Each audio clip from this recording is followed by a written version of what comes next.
Good morning guys. Update ko kayo sa situation sa labas ngayon. Ngayon ay November 8. Makulimlim sa labas. Simula pa kaninang alas 6 ng umaga, makulimlim na. Makulimlim, walang araw. Check natin kung gaano. Pero ngayon, gumagamit kami ng washing machine. Kahit makulimlim. Check natin yung harvest. Yan, papula. Yan po ang harvest ngayon. Nag-charge ang battery. May 3,110 watts. Ibig sabihin, may 3 kilowatts na pumapasok sa bahay ko ngayon. Yan. May 3 bumababa. Ganyan kasi makulimlim. Kahit makulimlim, malakas ang harvest po. Ngayon, punta tayo sa washing machine. Yan, gumagana ngayon ang washing machine. Yan. Nagwa-washing kami ngayon. Libre ang washing. 1 to sawa ang washing kahit maghapon. Dahil mababa lang ang consumption ng washing machine, akyat tayo. Tignan natin, buksan natin ang aircon. Akyat tayo dito sa taas. Ayan.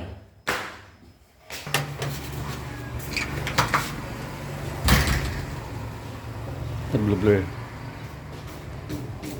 Yan. Situation sa labas. Medyo maulap po. Makikita nyo guys. Yan. Halaman ng asawa ko. Ngayon, bubuksan natin ang aircon.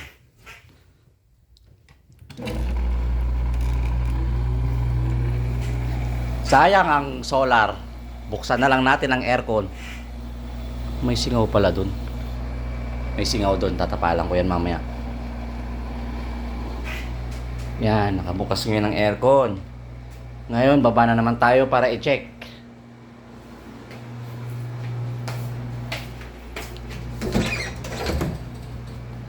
Baba na naman tayo.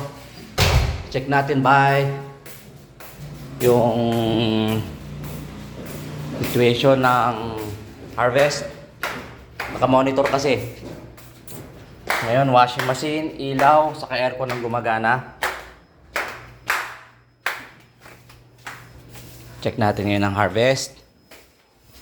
Harvest ay... Ayun. Wala pa rin akong kinukuha kay Meralco. Kita nyo guys.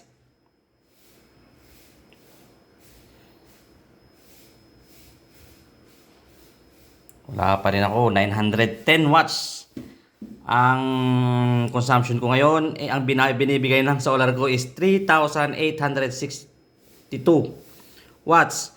So, kahit isa pang aircon ang buksan natin.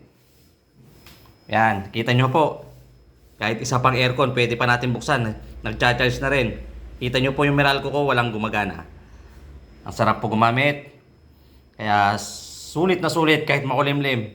Sulit na sulit guys. Ngayon, November 8, sulit na sulit kahit makulimlim. Maganda po yung solar panel na ginamit. Jinko solar panel. Maganda harvest niya kahit makulimlim. Nag-harvest po siya. So, yun po. Pag nagdagdag po ako ng appliances dyan, ay makikita nyo po, tataas pa rin yung ibabato ng solar ko sa inverter. Ayan guys. Maraming salamat sa panonood.